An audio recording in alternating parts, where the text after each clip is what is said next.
Hello, everyone, and welcome back. Today, I'd like to talk to you about a very important topic in a lot of people's lives. And it's probably some of the most information that I can give you, especially at your time in your life, and also the fact that I've just graduated, and that's college. So I want to give you some of the things that I wish I would have known, some of the most important lessons that I learned in college, so that I can help you avoid these situations in the future. Um, First order of business, one of the most important things I'm getting right out of the way, is that textbooks, scams. All right. so, it's no secret that college textbooks are outrageously expensive. They could go from about $100 to $300 to maybe even $400. It's insane and it's a scam. Okay, so if we're talking about college, it's a very, very difficult decision to make. Younger and when you're, the it's expensive. That's the thing. The average person can't comfortably afford college.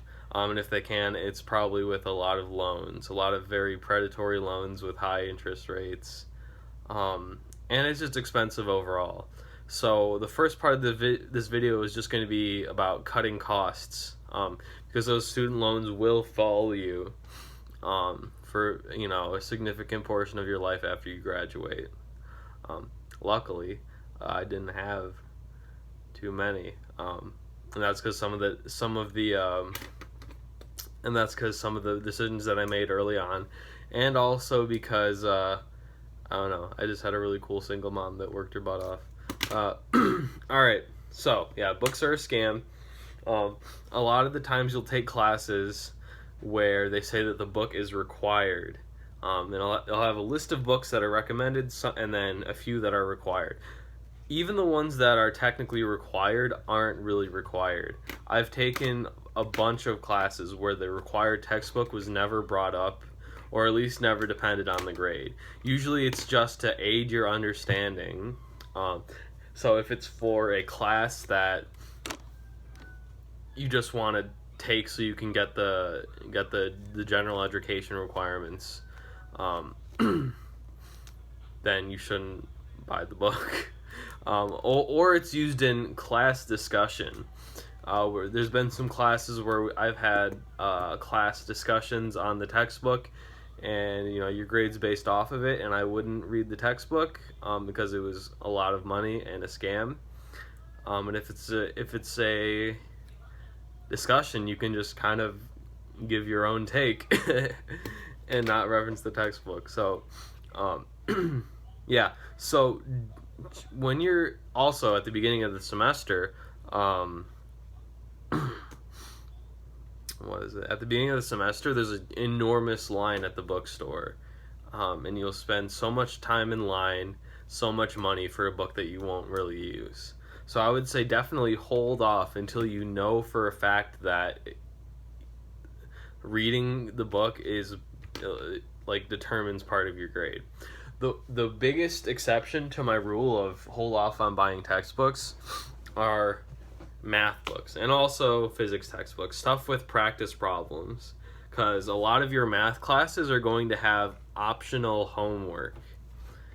That homework should never be regarded to you as optional. Okay, you have to do it, or else you will not do well and you will probably fail. So whenever whenever you're taking a math class, get the textbook. It's going to be expensive, but it'll be worth it in the end, because again, there's so many practice problems in there that will help you pass the class. Same with physics textbooks. Physics textbooks also have some example problems, usually less than a math textbook.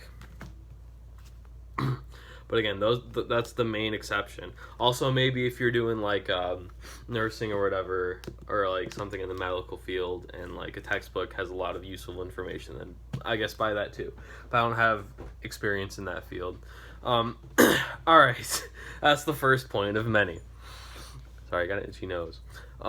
Second one, community college. I might have brought this up before, but community college is, in my opinion, a great decision. I went to the College of Lake County, or CLC, where I'm from. A lot of people like to call it the College of Last Chances and shame people for going there. But I think that's really irresponsible. I think community college is a great decision, especially if you don't know what you're doing. Um, no matter where you go, if your first 2 years of college is just general education. You're going to be taking English, you're going to be taking math, you're going to be taking a language, you're going to be taking maybe like humanities or history. That stuff is almost the same no matter where you go.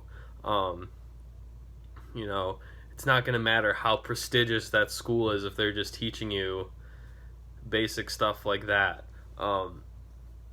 So community college, I think, is an amazing investment. It's a heck of a lot cheaper. For example, the community college that I went to, I was able to pay it off just with the scholarships that I got in high school.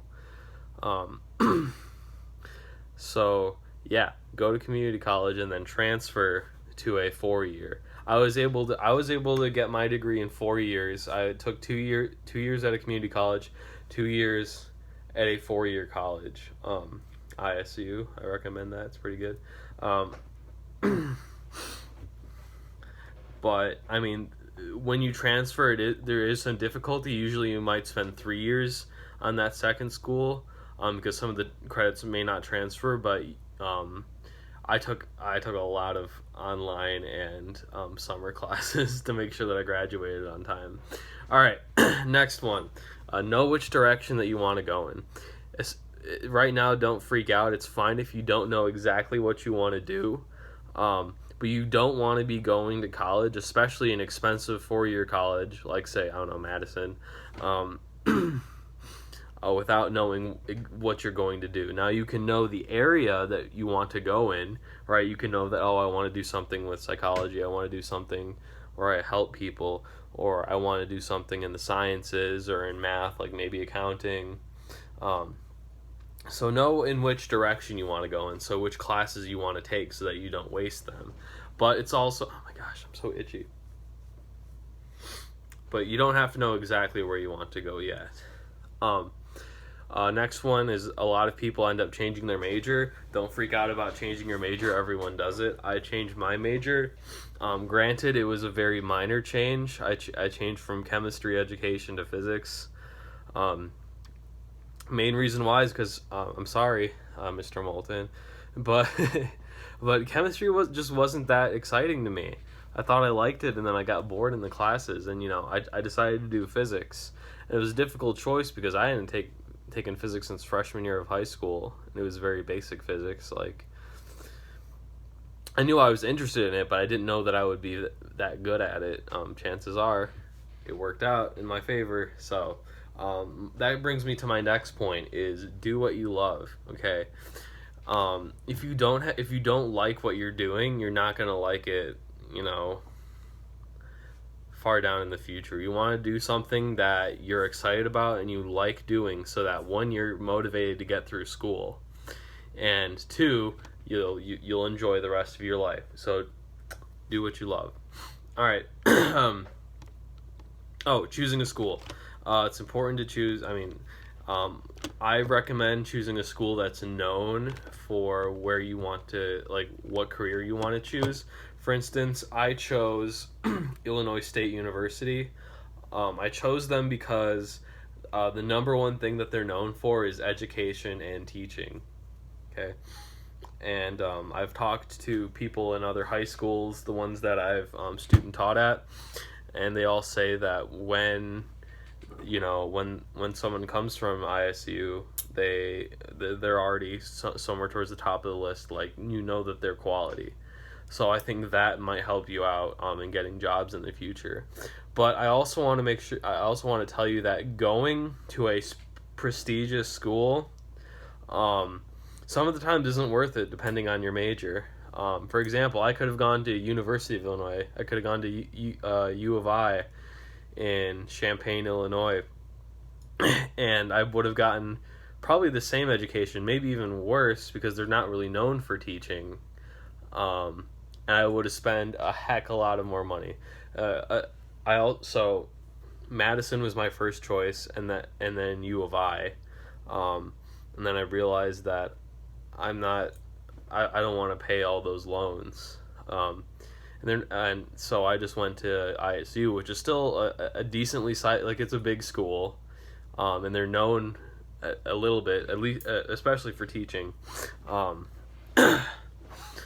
so I didn't even waste my time applying to those big schools, because I did, especially with teaching and the salary that you get from teaching. I don't think it would be worth it. So just make sure to go to a school that will work for you and look good for you, but also one that won't break the bank. Also, I mean, when you're looking for jobs, sometimes they don't even care where you got your bachelor's at. Um, okay, next. All right. So that's going to be, that was the financial aspect. Now we're talking about what to do when you're actually at school. So one thing I want to talk about is that you will be on your own. Oh man, my mustache hairs are tickling my face, so I'm so itchy. All right. You will be on your own.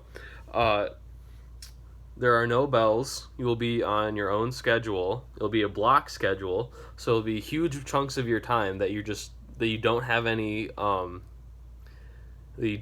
classes. Right. So for example, you might have a class at 8 a.m. and then you might have a class at like 1, and then one at like 3.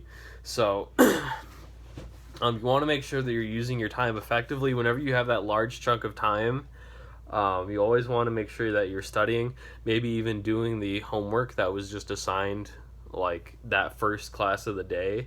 Like you want to make sure that you're managing your time efficiently. Also, no one's forcing you to show up to class. You have to go to class. Sure, some people have passed classes without going to most of the lectures, but it's not doing you any good. Right, because you're going to school to learn, so why not make make it worth the money and time than to go to class. Another thing is that everyone gains weight in college. That's just a fact of life. It happens to everyone. It happened to me. It happened to pretty much everyone that I knew. Everyone's gaining weight. The reason why is because usually a lot of the food is buffet style, and you can pretty much just eat all that you can, all that you can eat. It's usually a buffet style. At my school, you just swipe your card in, and that's one meal for the day. And your one meal could be anything in there, and you can go back whenever you want. So it's basically unlimited food. So you have to control your temptation a bit. But if you gain weight, like it's normal, like it's happening to everyone. All right. So roommates. A lot of schools have roommate selection websites that you can go on. You can find roommates. You want to make sure that you want to make sure to get on those like as soon as possible so you can get the good ones, because it's going to be a pain if you settle for someone. For instance, my first roommate was someone that I went to high school with. Now, I actually wasn't friends with them in high school, but I knew of them, and then we turned out to be best friends, and we still talk today. And then later on, I had to settle for a roommate because I couldn't find anyone. That was my next year, and it was some guy that just kind of watched anime in the corner and never talked to me. I mean, nothing's wrong with that, but like it just wasn't as fun. So, where was I? Oh yeah, when you get your roommate, the most important thing you want to do is lay out your ground rules immediately, no matter how uncomfortable it can be. Right? You want to lay out ground rules so that they don't break them. Like, hey, don't go through my fridge, don't use my microwave. And some schools actually have forms that like you fill out at the beginning of the year, and if your roommate breaches your rules that you set and that both of you agreed on, they can get kicked out. Also, your pet peeves, like I don't know, chew with your mouth open, something like that. Just make sure that they know what bothers you, because your roommate is going to be a very you may not think of it as very important, but it is actually very important to your success. If you have a roommate that stays up until 4 a.m. studying with their bright laptop screen on, you're not going to get as much sleep as you want. You also might have a roommate that will have a bunch of friends over, or one that sleeps all the time and you can't really do anything. So there's like a large spectrum of bad roommates out there. And they will definitely affect your life. Okay. Another thing about your dorm room is that you want to make it comfortable. You want to make it a place where you want to go. So, make it look pretty. Clean it every once in a while. Put posters up. Make it a good place for you to study. Because if you don't have a good study place, your studying's not going to be very good. If you're in one of those situations where you do have a bad roommate, you would a good place to utilize is the library on campus. My school had a huge library. It was about 6 floors high. Each floor had a different purpose. Like I think floor 4 was like the loud floor, or not the loud floor, but like you could bring a study group in. You could hang out with friends. There were whiteboards everywhere where you could collaborate, and there was also floors that were completely silent and you couldn't say anything and you had to whisper. Yeah, utilize the library if you need a good place to study. All right. So also when you're in the dorms, back to the dorms, you want to make sure to bring shower shoes to college with you. The showers are nasty and sometimes they don't get cleaned. You don't know what goes in. You don't know what goes on in there when other people are in there. You don't want your bare feet touching the nasty floor. So bring flip-flops or shower shoes. It's one of the best pieces of information that I got before I went. I also bring medicine, so you'll want to stay healthy in case something goes wrong. Also, so this is going back to the fact that you will be on your own. Is that everyone's doing their own thing. Everyone's focusing on themselves, or at least they should, and that's what's important. It's not like high school where people are, watching you and judging you and talking about you behind their backs. For the most part, people don't care. At least I didn't have too many friends, so at least in my friend circle, it wasn't like that. But it's important to avoid drama, especially in the dorms. That's probably where it's the worst. In your classes, there's barely any. Yeah, so just focus on yourself. That's the most important part. You are paying X amount of dollars to better your future. You have to make it worth it by caring about yourself and not what other people think. All right. Next thing is, again, this is another big one. Getting help. So I've said this before and I've said this and I'll say it again. Some of the best students in my classes are the ones that email me questions on the homework. Okay.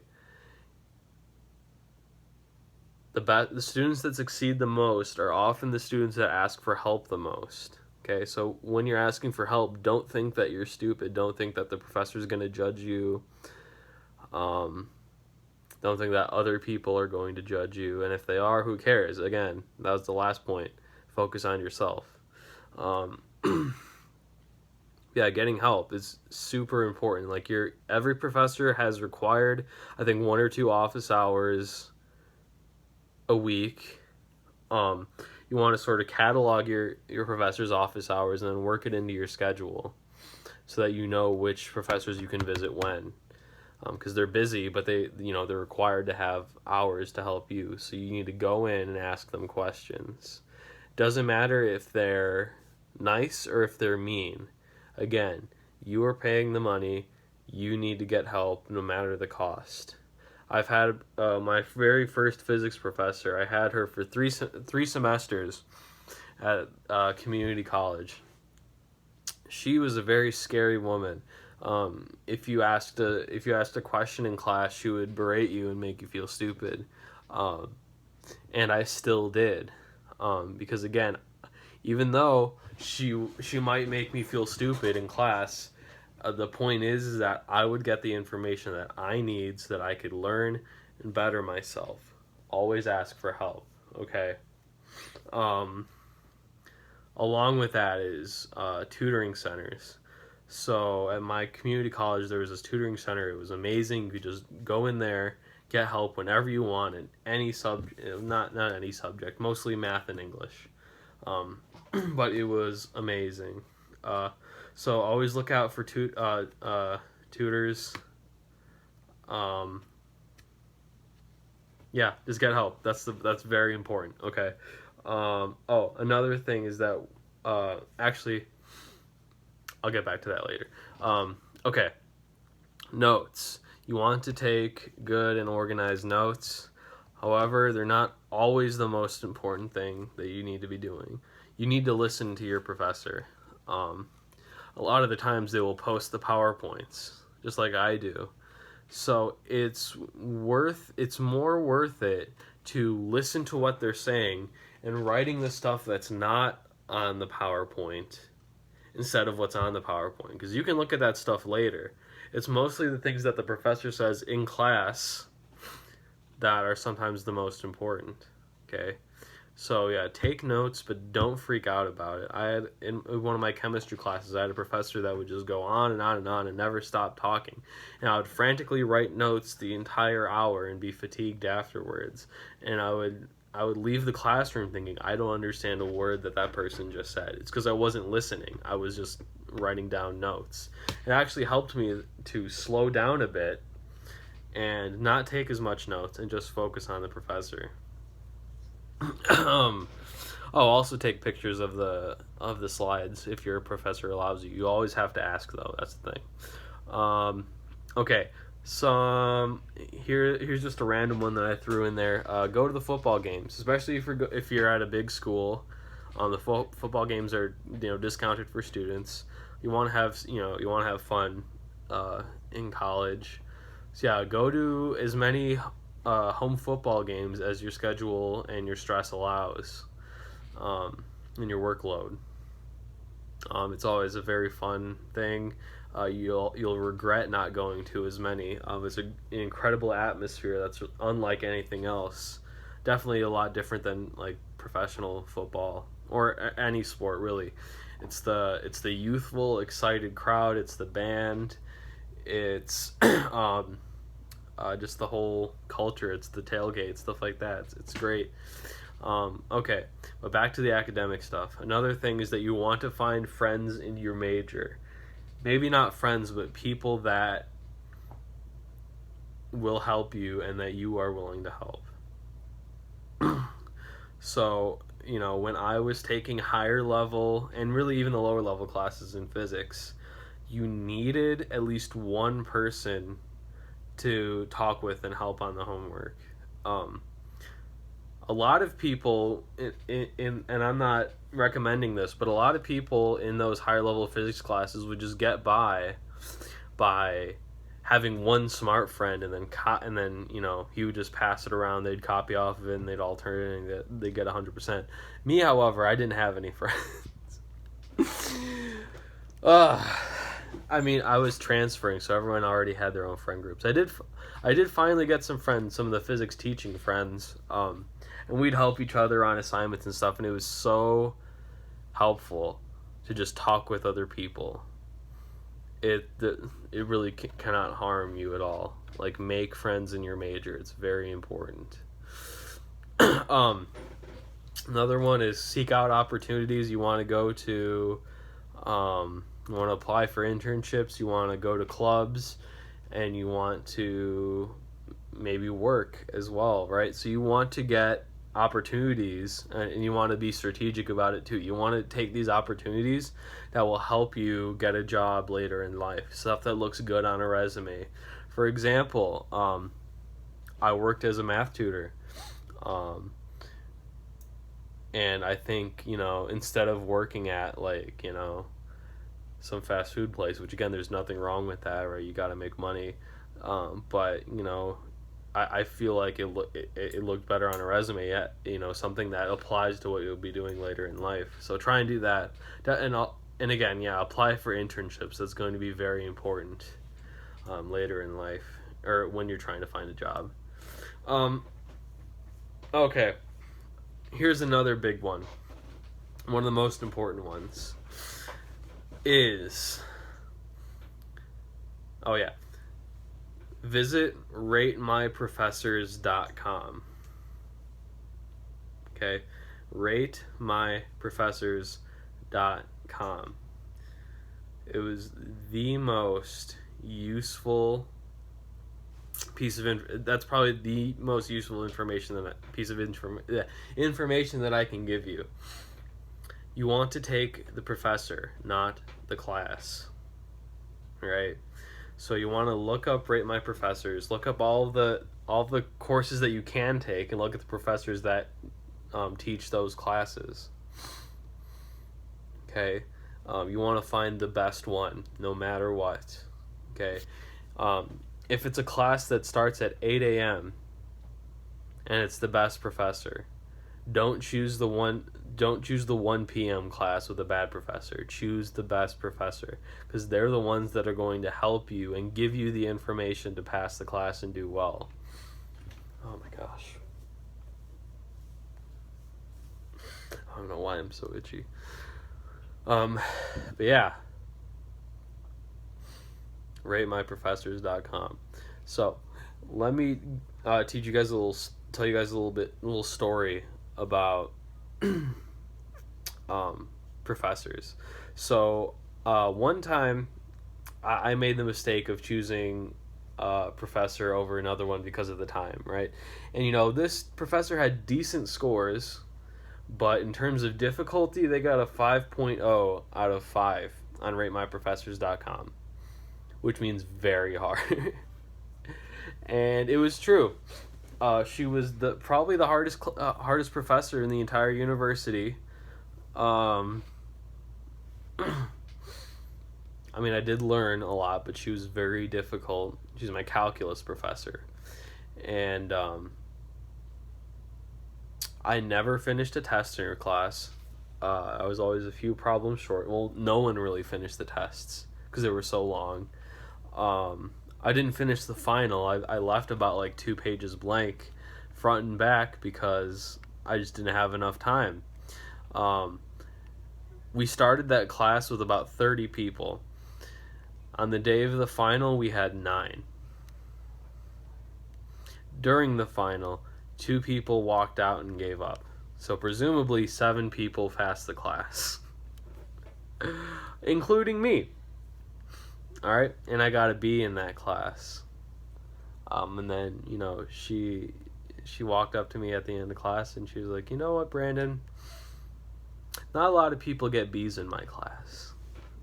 I'd like to recommend you to be a tutor," and that's how I became a tutor.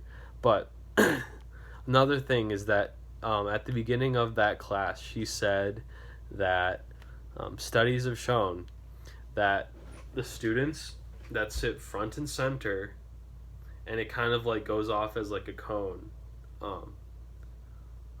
or maybe it was an inverse cone, I don't know, but students that sit front and center statistically do better than the people who sit elsewhere. Okay, so that's another point. So you want to sit in the front row.